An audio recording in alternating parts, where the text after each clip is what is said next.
Okay, I think we are operational here. Let's get the clickety-clacks going. Welcome to a slightly late Evolution Hour. And I'm James Downard. Troubles in Paradise, the methodology of creationism, trying to destroy creationism one bloody source at a time. There's tartukanwordpress.com. For heaven's sakes, do put that on your tab and make use of all the information in it. And now we can get rid of that little thing and start the show. It's going to be slightly truncated today by virtue of the fact that the Democratic debates are coming on at 6 o'clock, so I want to definitely hear that. And likewise for tomorrow. So we'll have a slightly smaller show today. Hi, Lisa. Hi, Brian. Hi, Benjamin. All the gang there that's watching.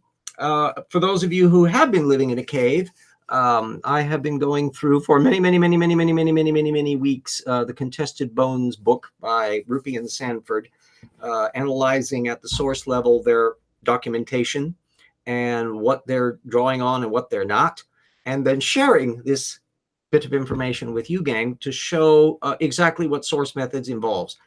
I've been doing it on the side in addition to writing books and doing all these other things. So it's been a slow going thing where typically I'm doing a couple pages at a time, sometimes a little more, sometimes a little less. The thing is tracking down sources, especially when somebody uses a really old source.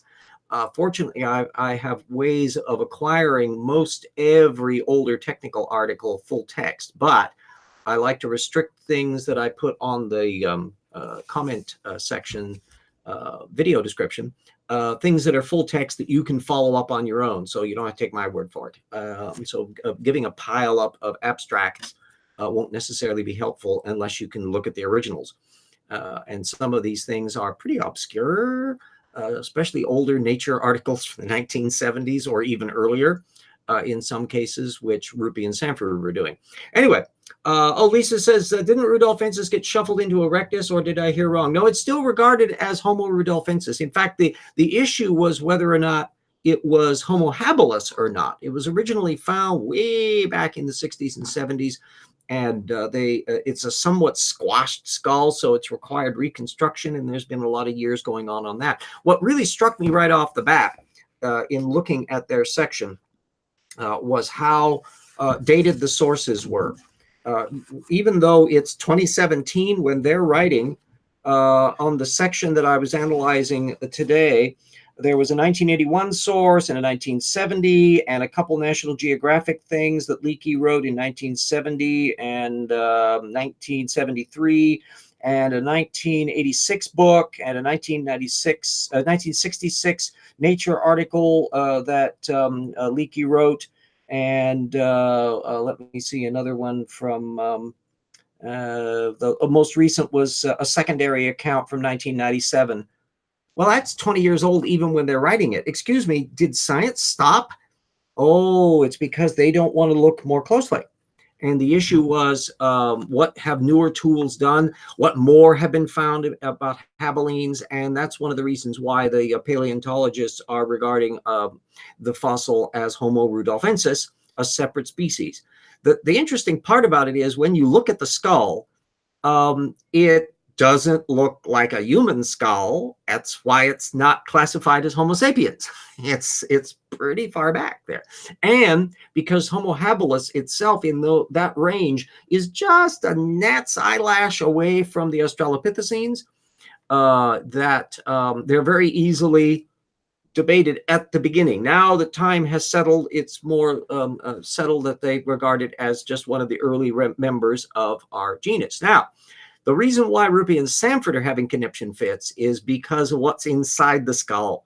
And there's signs of the brain endocast issue, the bumps that occur because of the brain bumping up into the skull, and they're able to discern what's in the brain. It includes Broca's area and Wernicke's area. So KNM-ER 1470 is of great relevance. There was an old paper, which I didn't put the link on because I couldn't find a full text on it, but the, let's see, cerebral cortices of East African early hominids, by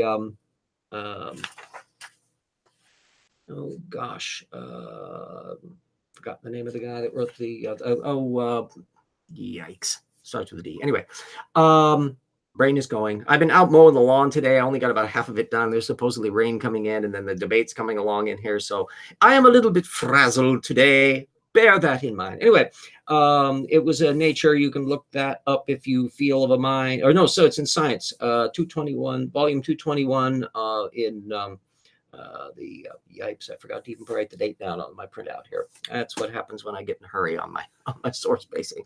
Anyway, I don't have my reference bibliography open, so I didn't get to look at that. Anyway, the oh, I got them in here. I'm in disjointed mode in here when I'm suddenly doing things on the fly. Dean Falk, there we go. And I forgot to write the date on it, but you can hunt around for that. And this was one of the first areas where they were getting information on what was going on inside the skull. But I put a link up to a useful parallel thing. Bill Mellert, the creationist, did a Rise and Fall of Skull, KNMR 1470 back in 1999 at the Journal of Creation. And he was complaining about this one scientist, Bromage, who was supposedly abandoning the evolutionary notions about it.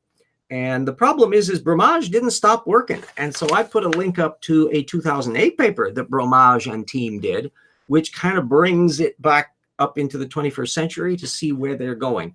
And if you look up that skull and the various work that's done on it on various websites, Smithsonian's got sites on it and that, and compare that to Homo sapiens, they're not the same.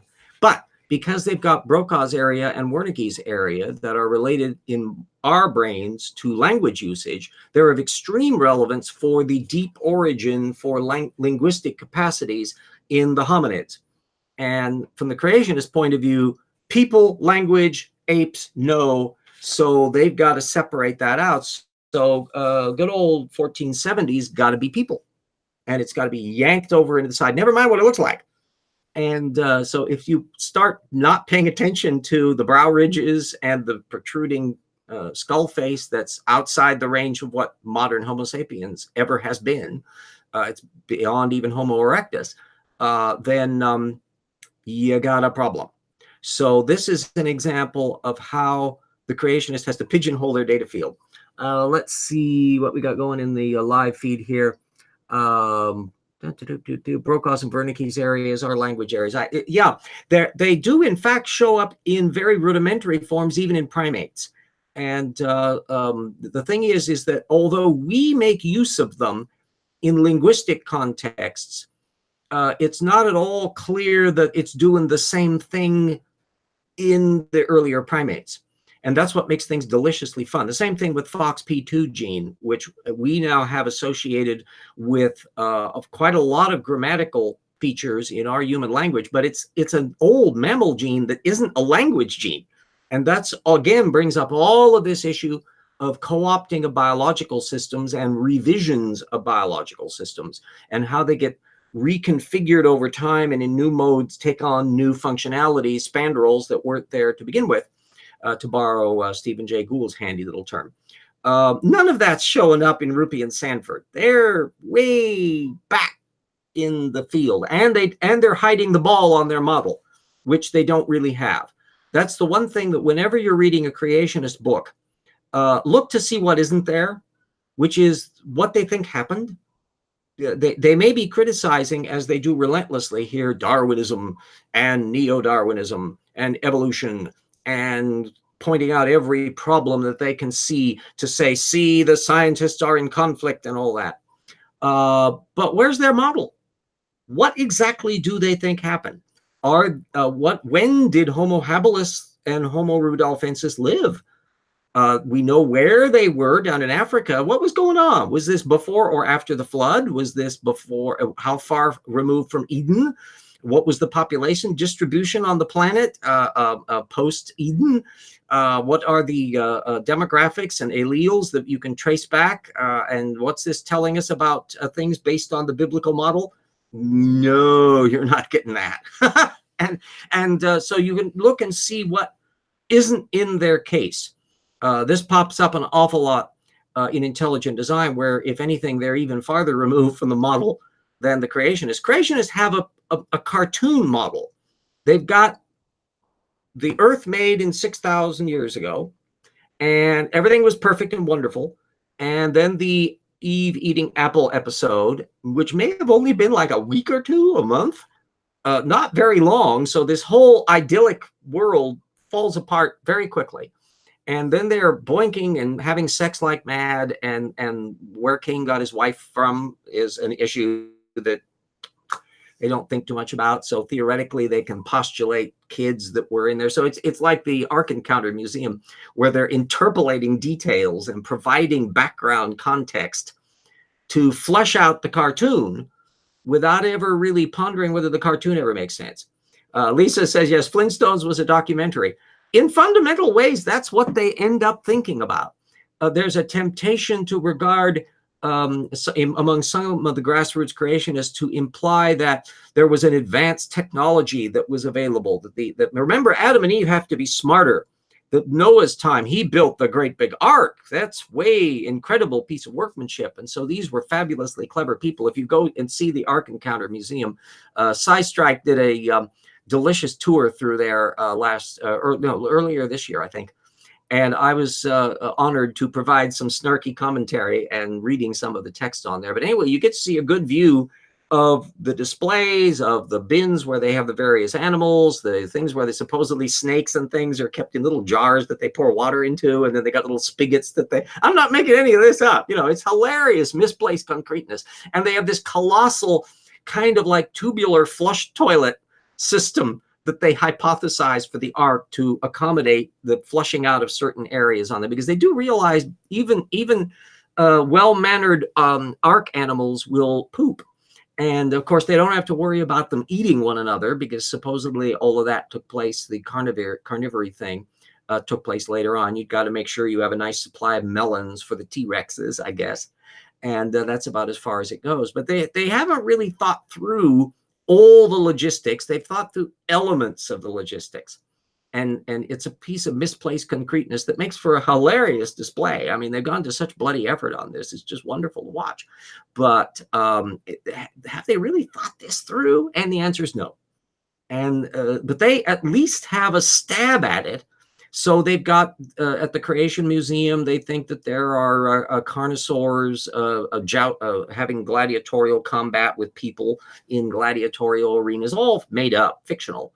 But nevertheless, it's implied by the idea that dinosaurs and human beings existed at the same time, which is required because, as a catch-all, it's required that that be the case in order to keep the flood narrative correct. Because they're not arguing there weren't dinosaurs. But the point is, they don't look at everything other than dinosaurs. So where are Dimetrodons? Where are synapsids? All of these other critters, the early Eusthenopteron and all of these early tetrapods, they would have to have been around too. And where were they? What was the biogeography of the pre-flood world and then the flood events, and what all was happening what? And how did things end up the way they are for us to see now?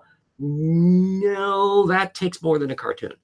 And if you look at the higher echelon creationists, the Andrew Snellings and the Nathaniel Jensens and the John Woodmaraps and all of that, who are trying to do the sciencey stuff, they're not making the case either. They're leaving out swaths of stuff, but they're doing it at a higher level than you do when you're looking at the Creation Museum, which is sort of trawling in the mid-range, because they're relying on a lot of the baraminologists for how many kinds there are. They've whittled it down to a really low 1,500 kinds. They think that's kind of manageable. Whereas you find even Ken Ham and others have talked about 8,500 kinds, or maybe even more, 10,000, 20,000 kinds. They don't have to work out building the damn ark now, do they? So the ones that are actually involved with trying to recreate the ark have got to whittle it down substantially. Brian Stevens brings up stuff about the Phoenician or a wooden boat that size to start with has maintenance problems galore. I alluded to it in the Dynamania chapter. Go to my website and download Dynamania, the old chapter 3. There's a ton of stuff in there that I covered on the wackiness of flood geology. Quite a bit of it I'm going to try to fold into the new flood geology chapter for the rocks were there, which will go a shameless plug on that. Jackson's busy with other things, so he isn't able to show up today. So I'll have to plug for the both of us. But we're proceeding apace. And if for those of you who have the evolution slam dunk and are impressed with my work in that solo, you're going to really love The Rocks Were There, because we are tackling the whole Answers in Genesis Answers book series. He's acquired 4 of them. And I'm adding in my material on other creationists and also intelligent designers that track a lot of the same mistakes that are being made by the creationists. I've just finished up putting in some new material in relation to the vestigial organ issue, where you're going to find out a bunch of stuff. Did you know that cholera was a good thing? I'm not making this up.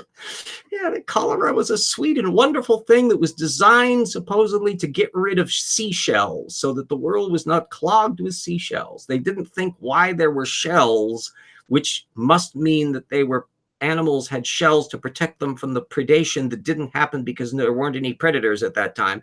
They just don't think these things through.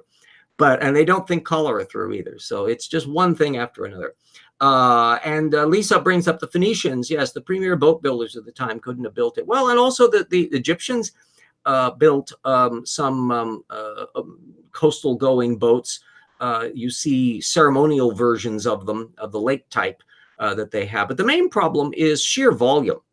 If you build something that's hundreds of feet long out of wood, it's starting to get so massive that it runs the risk of hogging, which is bending at the keel from the front and the rear, because wood doesn't have the tensile strength to be able to hold together effectively. They were finding this out when they built the really big schooners in the 19th century, like the Wyoming, which I think is like 420 feet long, something like that. I think it's the largest wooden boat ever built that we know of officially. And they had iron reinforcements in it because it tended to hog. Now, the other example of a giant boat that's actually arc-sized are the monstrous ships that are reputed to have been built during the Ming Dynasty by the Chinese for their big expedition that was done by that eunuch Muslim. I can't remember the name of the fellow, but anyway, he talked the regime into sending out a big press agent, show the superiority of China fleet to go out, and they went all the way to Africa and into the Persian Gulf area, apparently. And he built at least several giant 400-foot long boats. And they've even found, I believe, some of the causeways and dockyards in China that apparently were involved in building these things back in the Ming Dynasty, but 1400-ish, something around in that range. But they, too, had some interesting issues. And there's one little bliplet that I'm reminded of regarding the boats. And that is that supposedly they had, well, for one thing, they explicitly mentioned they had pumps to pump water out. That's telling you something right there, that the things had a potential for leakage. The other aspect is that they referred to the fact that they had things at the bottom of the boat that were fish tanks for both fresh and saltwater fish. And what I have the image of, given the Chinese culture and their ability to press agent gull one another, and particularly in imperial times, I think the damn boat leaked. And so they were making a virtue of necessity from the fact that water leaked into the bottom of the thing, and they couldn't pump all of it out, so they just turned them into fish tanks. And when the inspector came by talking about all this money that was being funneled into this project, like any good defense contractor making an advantage out of a disadvantage, they talked in them and says, "Oh yes, that's we intended to do that. That's where we have our fish. You see, isn't that clever? Haha, yeah, keep the pumps going." That's what I suspect was going on these things. And they were very costly vessels, and the Ming Dynasty decided this was a colossal waste of time afterwards, and they junked them and junked the junks, and we never hear from them after that. Brian Stevens says a PDF dealing with Greenwood water expansion coefficient and a prime reason why it wouldn't work. Yeah, well, remember that the ark was made of gopher wood, and nobody knows what the hell gopher wood is. We presume that it's not trees made out of gophers. So it's presumably some little cognate going on in there. But given the fact that we can't be confident about what the actual measurements of things are just because the one version ended up in the flood.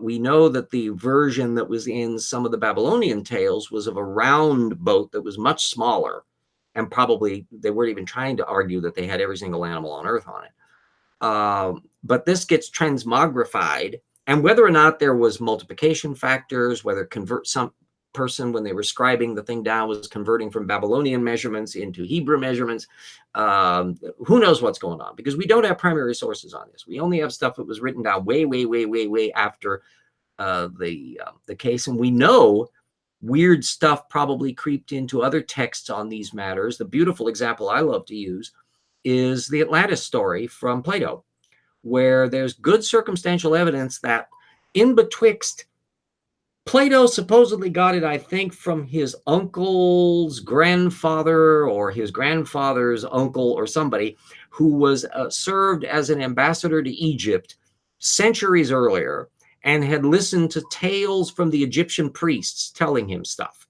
So this is a telephone game right down the road. You know, we've got from the Egyptian priests allegedly telling a Greek guy that had passed the story down that eventually got filtered into Plato, who may have modified stuff. But there are numbers knocking around in there and issues that are legitimate. One is that some of the numbers may have been magnified by a factor of 10 because somebody misread Egyptian. Another factor involves where the place was. Supposedly it was larger than Egypt, than Libya and Asia put together. Well, that's actually possibly a mistranslation. Somebody noted that the Greek phrase for larger than is one letter different phoneme, homonym, for the word for between. So what the original text might have been saying is that it was not bigger than Libya, which means modern Libya, and Asia, by which they meant Turkey, the big Turkey peninsula. But between those two, which is the Aegean Sea, which is where the Minoans were. So you get a lot of this stuff that, because we don't have original sources, there's a good chance that there was misrepresentation going on here. And there we go. What else do we got in here?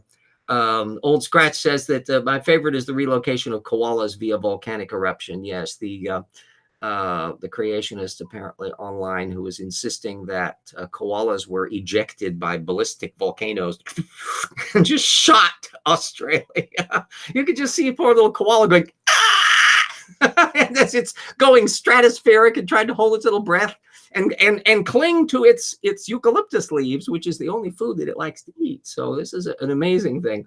Piggle says, love the history tonight. Yeah, it's you'll get a lot of history if you download and read the Dinomania chapter, because I'm going into stuff on the history of geology, the relationships between the Europeans and the English over angst over the French Revolution, which spilled over into whether or not they liked the new geology that was coming along. I mean, just as in the 1920s, when there were people who didn't like relativity theory and stuff because there were communists now and there were fascists coming up and science was getting politicized, same thing happened in the 1950s. Regarding the reintroduction of evolution into the schools and talking about whether this was godless communism and that. You can't differentiate the social context of things. And the French Revolution was just scaring everybody like shit. It broke up the friendship between Jefferson and John Adams. There was a lot of impact there. And then when we get farther down in the chapter, there's stuff on the Noah's Ark special that Charlton Heston narrated in the 80s that may or may not be available on YouTube. I haven't checked. But anyway, it's just a train wreck of stupid. And it's notoriously inept. And so I went into quite a lot of discussion on there. And some of the people like, Childress is still knocking around as one of the talking heads in that ancient astronaut stuff that pops up on the History Channel 30 years later. So this interconnection between grassroots creationism and Noah's Ark groupies and Ogopogo, Mokembe Mabeli, dinosaurs in Africa and washed up plesiosaurs and a whole bunch of little subcultures. To some extent, Richard Milton, he's still knocking around in that frame. That stuff hasn't gone away. Yes, Brian Stevens points out that you'd need hundreds of gallons of pitch to seal that much wood, too much to harvest without a forest of pine. Well, that's why there's no trees there. Yeah. There's the Lisa for Truth. I agree with you completely, Lisa. The Minoans seem a good fit for Atlantis. It's dressed up in fancy dress with Plato's version of it. He glommed into a bunch of different stuff for his ideal republic and his notion of the degeneration of man after a golden age. He just laminated that onto it. But the main thing is we know the Minoans existed, but had almost disappeared from history. And when they were starting to discover them, if you are familiar with the archaeology, Arthur Evans around 1900 started doing digs on Crete. And they called them the Minoans because they didn't have a name for them. We are not entirely sure what they called themselves. They're called Minoans because of the legend of King Minos, which is a Greek legend about the Minotaur and all of that. So that's why he called them that. All the names that are assigned to them are not what the Minoans used. It's the Greek names. Knossos and Akrotiri on Santorini, those are all Greek names. Their linguistic structure is still very uncertain. They had a written language, but the earliest version, the later version, is very Greek. By that time, they're being taken over by the Greeks. There's Linear A and Linear B, and I think they've never been able to really crack Linear A. There's not a hell of a lot of examples of it. So what exactly they told about their own stories, we've got their pictures, we've got, they had a bull cult, the bullfighting thing is probably a dim and distant variation on this because the Phoenicians were brought up there. There is a good circumstantial argument that a lot of the Minoan naval tradition ended up with the Phoenicians. And the Phoenicians, as sea peoples, may have in fact been, some of them, Minoan refugees. I don't think anyone's been able to work out too much about the genetic haplotypes and things. I don't think there's an enormous number of burial sites to where they can actually look at the bodies and do DNA analysis on that. If anybody's got some technical literature on that, let us know. Oh, Pickle brings up, yes, David Hatcher Childress. That's the full guy's name. He's so goofy and ridiculous, it's difficult to imagine anyone taking him seriously. Oh, but there are people who take Kent Hovind and Donald Trump seriously, so it doesn't surprise me at all. And often they're the same kinds of people. They get Tortugan alerts. Do make use of that. I'd love to make this at least something trending. Whenever you find somebody who says something head up their ass wrong and has an impervious mental mind shell, use Tortugan alert as a way to get people. And when they say, what the hell's a Tortugan? Then you can tell them about what I mean by the Tortugan concept and lead them to my work. And, so there's my self-serving plug on that. But I think it's a handy term that it applies. It just says you have a knack for believing in things you want to be true. You've got an easy ability to trust secondary sources that you don't fact check. You've got, if you're a fact claimant, you really don't pay attention to most of the data and you don't really think out what would have happened. They're not that detailed. They're doing cartoon versions. And ultimately, they don't have a means to change their mind. They don't conceptualize information that would change their mind, ever. You can't get them to think about it. Now, you'll notice all of those things I just said didn't relate to specific content. It's a modality of thinking. That secondary source citation addiction and that inability to conceptualize changing their mind, that's the two core clusters. And it can occur in anybody. It can occur in atheists or religionists. It can occur in politically conservative, politically liberal. It can occur in brilliant people and dull as a sack of hammer, stupid people. There's all possible mixtures. And I've seen examples of every possible permutation here. But I will say that religion and politics are exceedingly Tortugan-friendly pursuits. Pig Swill Bucket says he watches Ancient Aliens for comedy. Yeah, it can be done that way. I've seen some of them periodically, and they didn't. I tend to get my dander off because I want to come at it from a source issue and look at the source data field. I don't have enough time to be able to fritter away on it much, and so I haven't done it in quite a few years. But in the few examples that I've looked at in previous years, they're potentially a gold mine of dumb that you can illustrate in competent method by what they say, who they cite, what they don't, what they bring up without investigating, what the background information is on the archaeological sites they bring up, their incredible credulity, their dangling of implication, where they don't really come out and say what they think, but they want to make you think they mean that it's probably ancient astronauts because wink, wink, nudge, nudge, the regular scientists are puzzled by phenomenon X. That's a common trope on that. Pigswell says, of course, on DVD, so they don't get money or views.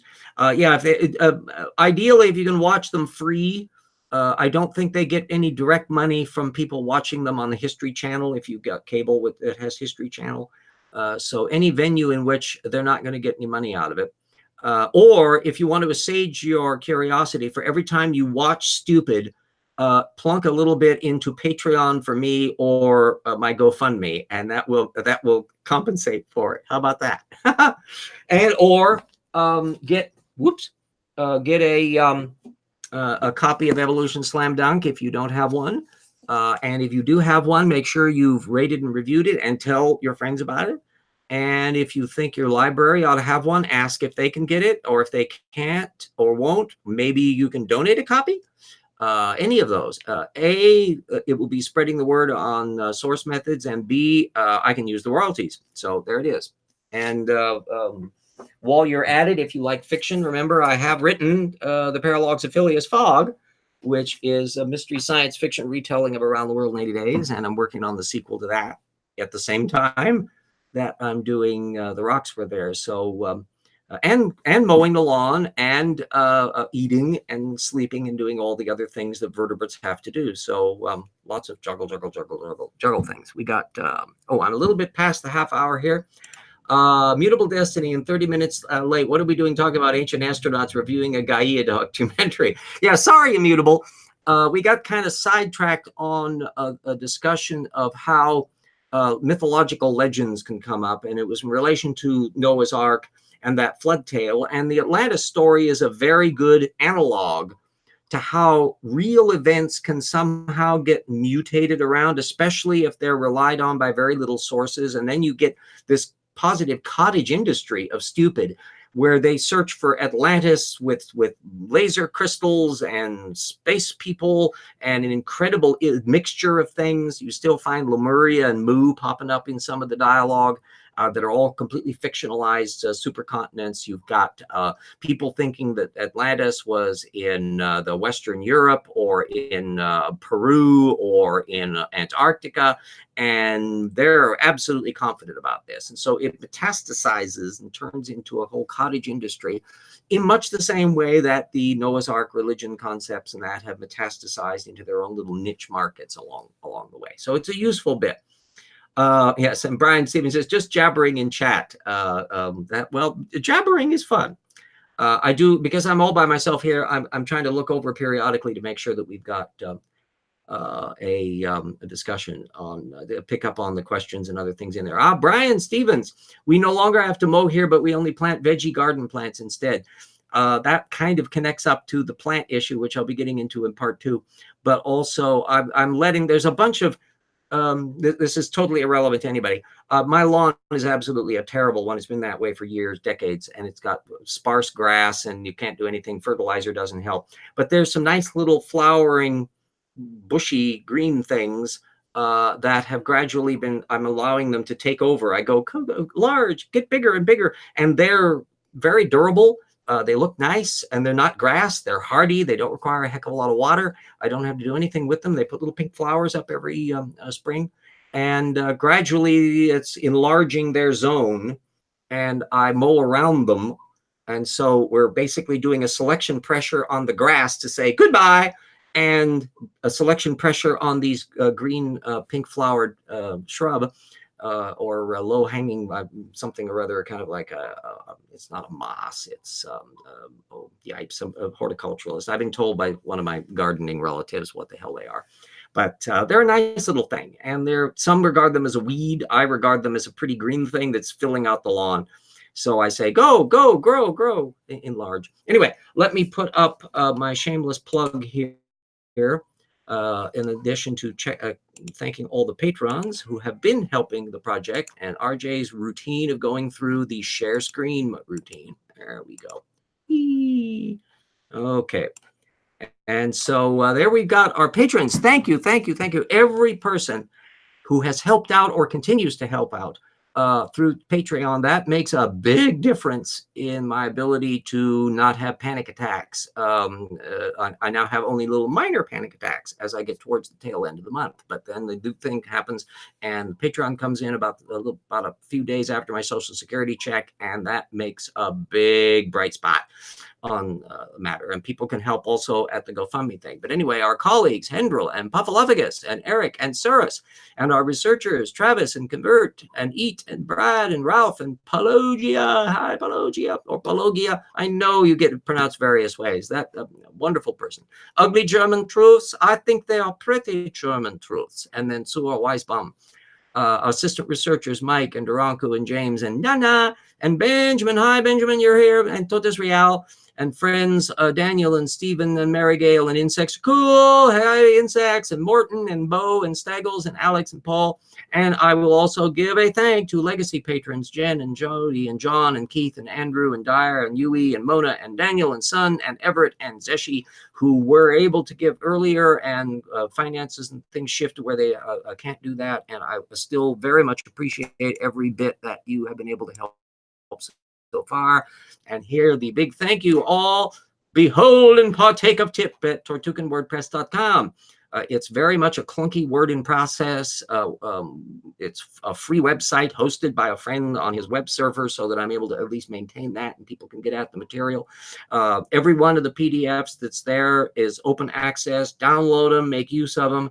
Draw off the material in there. There's a few minor little bliplets around in some of the footnotes that I would be revising in future to correct that. But what I've been trying to do with these newer books is folding an awful lot of that information into the current material. So kind of bypassing the older and bringing in the newer.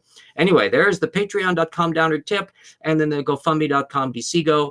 And as usual, there's links to it directly in the video description, as I do every week. So there is the shameless plug. And I've already mentioned my books and so forth and so on. That's what I do. I'm a newcomer to this. As you may have observed, I am an old fart who comes from an era before YouTube and before cell phones, and in a time when there were books and libraries and information was hard to come by. And so I'm like a kid in a candy store in terms of the availability of the technical literature. And this has just been in the last 10 years. It's spectacular. And I want to impress upon everybody that there's no excuse in 2019 for stupid, that it's way too easy to gain access to primary source technical literature, and above that, good level descriptions by professional science writers and articles in Scientific American and postings by Carl Zimmer and Ed Wong and all these other ones. And then higher level yet, annual reviews of genetics and various other things that are technical works, but they're reviews of the technical literature that allow you to have a window into things. There's a bunch of different avenues to get into. If you're on Twitter, like me, and you have particular interests, check up on the various scientists. When you bump into scientists that are doing stuff that's in areas that you're interested in, they're on Twitter, follow them. I do. And that means they're giving me heads up about their ongoing research. So they speed up the process of information flow to where I find about cutting edge material before I bump into it, because there's some discussion of it on a website somewhere downstream. And also you can get a sense about whether there are controversies over things. If you've got various people of particular points of view on things, you can get a better sense about what the the debate areas are. There's a a lot of little tools that you can make use of, whether you are an old fart or a young fart in making, with making use of the material that we have today. Brian Stevens says, although if actually research ancient Chinese technology, they have most of the stuff long before that. The Chinese were insufferably clever and failed to do a lot with the things they invented, in part because they were so insular. I made quite a lot of study of that because I was a TA for a Chinese history teacher in college. And so I found out an awful lot of the material on that. The Song Dynasty in particular was the time when they short-circuited. Hi, Brooke! Hi, you haven't been here in a while. The Song Dynasty kind of short-circuited the Chinese, who probably would be running the world today had they not adopted Neo-Confucianism, because they were so far ahead technically from Europe. But they were also chip on their shoulders insular, and they gradually started to pull inward and stopped encouraging the kind of innovation that was going on in the earlier period. So they gradually atrophied. They deliberately didn't use gunpowder for weaponry much because they thought it was too nasty. The Europeans, well, actually the Turks, and then later the Europeans decided, no, we'll go with that. And so an awful lot of gun technology was then worked out by somebody else. They invented the rudder. They had logarithmic slide rule things. They had a rudimentary gas lighting that they were starting to investigate with coal gas. There's just astonishing levels of technical expertise that they were doing, but they had a culture that didn't really reward innovators and looked down upon people who were not the intellectual artisan people who could write clever commentaries on the Confucian classics. And that acted as an embalming fluid, just as later on they now are facing a comparable problem with the embalming fluid of Marxism. That's still the overall laminated structure in the People's Republic of China that is at direct odds with their market entrepreneurship thing, which is intrinsically revolutionary and unsettling. It's constantly saying whatever you were doing before, for whatever reason, if it was a bad idea, stop. And that's not what a traditionalist is used to. And whether or not they're trying to defend the Confucian classics or the Little Red Book of Mao, that's still not connected up. There's an antithetical quality to it. So I'm not entirely worried that the Chinese are going to run the world now, because they're their own worst enemy. And they're very good at antagonizing people. They've been shown a knack for that in the past. And if you look at how they're annoying people as they're trying to glom onto resources in Africa today to meet their technological maw, we're living in interesting times regarding the Chinese. And if we can avoid blowing each other up and getting into some serious fracas on things, and if they can ever go through a mutation phase that they need to do, and do it successfully in a way the Russians didn't. The Russians have just ended up as a czar autocracy again, which is not at all pleasant. The Chinese need to transform themselves. And if they do, with 1.3 billion people, they've got a tremendous opportunity to be able to make extraordinary development. But so long as they're still in service of old fart ideologies that are keeping them back on these things, they got limits to what all they can do. So Lisa said, been trying to grasp calculus. That's a fascinating stuff. I was introduced to it by two really wonderful high school teachers that came at it from completely different ends, one from the physics end and one from the mathematics end. And when you discovered that in relation to motion, for example, that calculus was measuring infinitesimally narrow slices of curves, the slope of which related to the integral and the derivative of the things above and below. And it was just fascinating to see that there was a physical relationship of what calculus was measuring versus the purely mathematical structure that you were getting over the mathematics side. There's another digression. We've gone off on Atlantis and mathematics and calculus. The mathematics is a useful analog for the limits of knowledge. Here's, I'll put a little slight blurb in there, that it's an absolutely rigorous, entirely axiom-driven pursuit.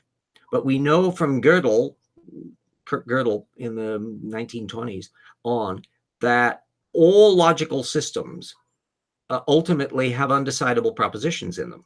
So there's a ticking time bomb of uncertainty that occurs even within the structure of certainty that you can have in mathematics, where if you can prove it, you've proved it. And it's not a matter of opinion, it's a matter of proof. But there's undecidable propositions, axiomatic in terms, for example, the parallel postulate, things like that. You can have non-Euclidean geometries where parallel lines meet, and all of that stuff. Higher mathematics is a really useful antidote to common sense.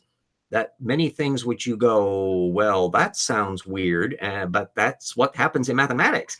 And in subatomic physics, you're in the same realm where mathematics reigns. And as a philosophical aspect, there's a little bit of a Platonist to me, in that I contend that the universe is what mathematics does for a living. And I'll even put that in the side chat there. There's one of my little downerisms. The universe is what mathematics does for a living. And anyway, now I need to deal with part 2 of the show, which we're now 3/4 of the way through, which is a brief allusion to somebody I've criticized many, many times, Denise O'Leary and the Uncommon Descent gang. She functionally, I think, writes a lot for there, but they're not anonymous. Very few of the Uncommon Descent posts are named as to who writes them. But in the old days, some of it was Bill Dembski, and in other cases, it might be Salvador. I can't think of his last name. He was a guest on Jackson Wheat's show. Anyway, but Denise O'Leary likely writes a lot of this stuff.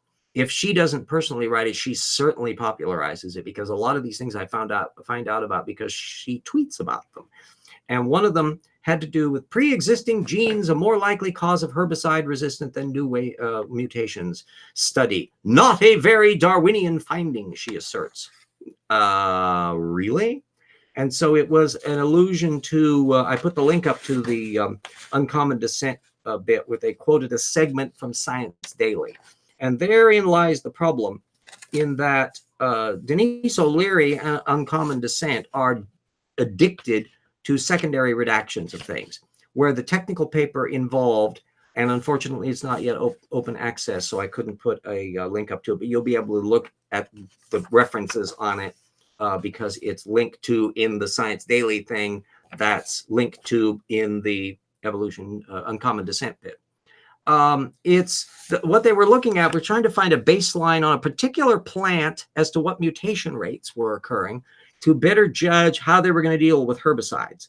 Because if mutations that can lead to herbicide resistance are popping up a lot, then that changes the dynamic, as opposed to herbicide resistance occurring because old genes are applying to the chemistry of the new herbicide.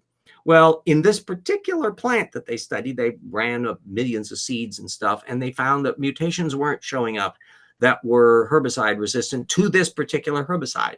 At which point, Uncommon Descent and Denise O'Leary jumped to the conclusion that this is showing that mutations aren't the drivers of Darwinian evolution, and that everything is pre-existing genes. And well, of course, in Darwinian evolution, everything is a pre-existing gene, except it can mutate or be changed in terms of its dynamic, in terms of its regulation, and or duplicated and modified that way. And these things take time. They don't happen willy-nilly. They're slow as molasses.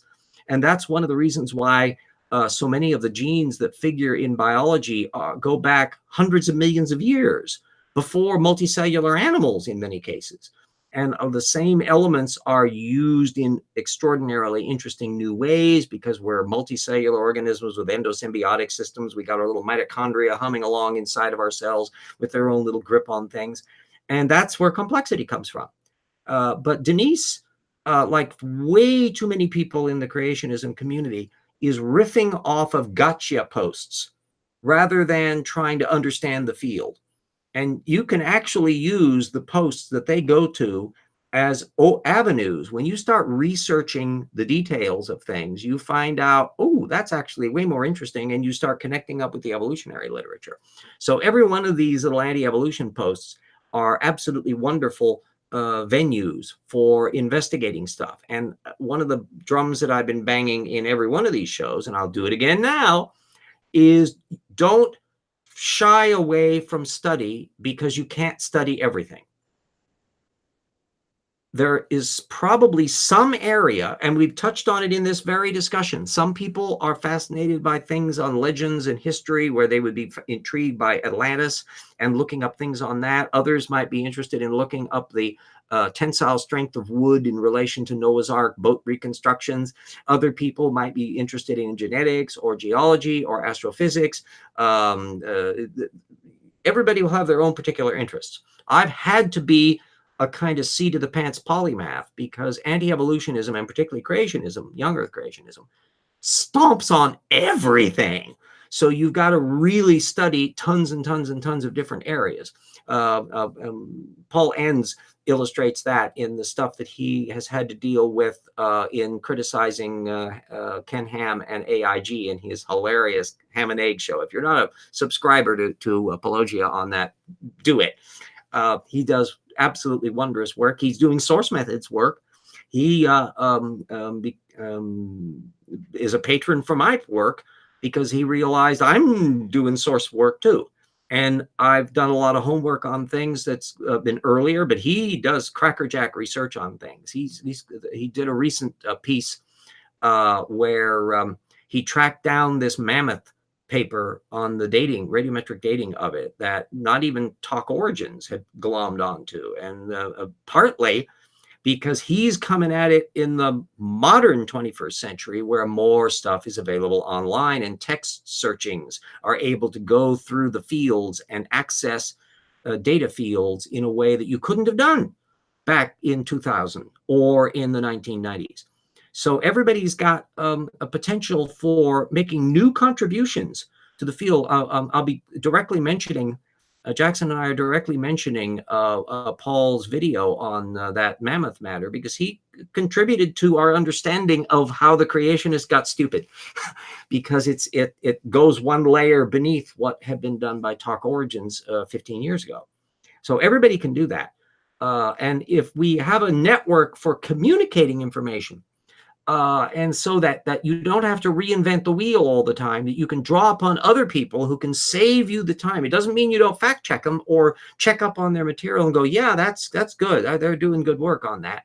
It's that it speeds up your ability to do that because you don't have to start from scratch every damn time. Brian says that agree wholeheartedly. There's lots of papers on that subject. If interested, could Twitter some your way. Absolutely. If Brian, you have got my communication thing, you can lop them that way. You can put them up on Twitter, which I think is a handy little platform to deal with. DM them if you don't want them public, or if you are okay with them being public, fine and dandy, do it all right up front. Just tag me in the thing and say, here's an interesting thing. Does anybody know the circumstances of this or what needs to be done on it? One of the things that has been a really important lesson is the reason why I wrote Slam Dunk, and it's the reason why we're doing The Rocks Were There, is that because of the structure with creationism, we're now able to triage exactly how the anti-evolutionist screws up at data level. And it means that we also know areas that have not been properly dealt with yet. So it bothered me that Nathaniel Jensen hasn't been criticized nearly as in depth as he ought to be.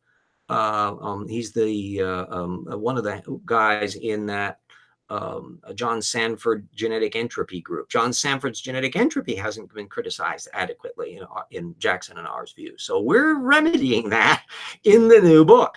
And we're making a point of hitting on as many elements as possible. So stuff that is quite recent creationism in the 2018, 2019 realms, brand new stuff, or slightly back. There's a just absolutely gobsmackingly stupid piece that Paul Nelson did with Richard Buggs, who is a kind of ID-leaning geneticist, plant geneticist, where they were talking about orphan genes. And so there's a big section that that Jackson and I have been working on in relation to orphan genes for the new book. So this is going to be quite a groundbreaker in pulling together, hopefully with the typeface being structured, once everything's all done, it won't be mega massive compared to what Slam Dunk is. Slam Dunk is a big book. I'll grant you that, but I want to keep it kind of within that same ballpark in terms of that, and meticulously referenced, fully referenced, so everybody can follow up on the material. And as I discovered with Slam Dunk, there are so many areas where people will discover stuff they didn't know existed. And they go, wow, that's neat. Well, it's neat to have that around. And anybody that gets our books will have a leg up on a lot of things that hopefully you can then riff off of in your own particular areas of interest and expand the field even further. And the more people that we can get on source methods, the better, because it's the kick butt thing. I'm going to look into that big think thing, Puffaluffagus. And Lisa says, Benjamin Sampson, I love ham and eggs. Just tune in for the damn tune. I love the ham and eggs, flip and flop them. Yeah, I adore that. It's a comfort musical meme that they do. But he also does damn good research and brings on wonderful guests. I have been honored to be a guest on his show at one point. And we want everybody to get on the source methods bandwagon, that follow the sources. Don't forget to look into where you're getting your source material from. Avoid secondary sources that you don't fact check. Wean yourself onto primary sources. And when criticizing people, demand that they have to do that too. Because Kent Hovind and all of these wackaloons are falling apart at primary source level. And all you need to do is to track that stuff down, and they start falling apart. That's exactly what Paul does. That's exactly what Jackson does in his analyses of things, and it's what I do. And the more of us who do that, the more we're going to really be deflating the creationist frame, because it's a game they can't play. Their brains just don't do it. If their brains were naturally fairly looking at the source data, you find one or two who are tantalizingly close to it. Todd Wood, for example, who's an honest creationist. He knows the data field very well, but he believes what he believes for ideological reasons. But even you can spot his brain shutting down at points. There's sections on bat evolution and stuff we're going to be discussing in the new book. That's just groundbreaking material. The baraminology stuff, I don't think there's been any clearinghouse that's put together so much material on why baraminology is a crock.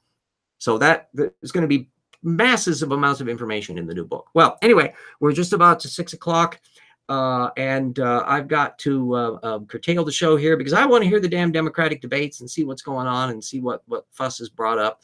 I'm sure the emperor in Washington or Mar-a-Lago will be listening or getting a version of it through Fox pundits.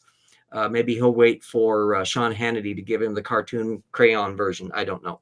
But at any rate, we'll see you next week. And later on in the month, I will be off for a couple weeks into August because of family things that I'll be doing. So you'll have to have a few weeks without RJ. I know, panic.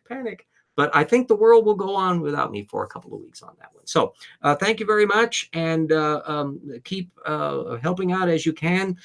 Check out my books. June has not been a cheery month on book sales for either one of them. So if you can help remedy that, RJ will be very, very happy. Okay, bye until next week.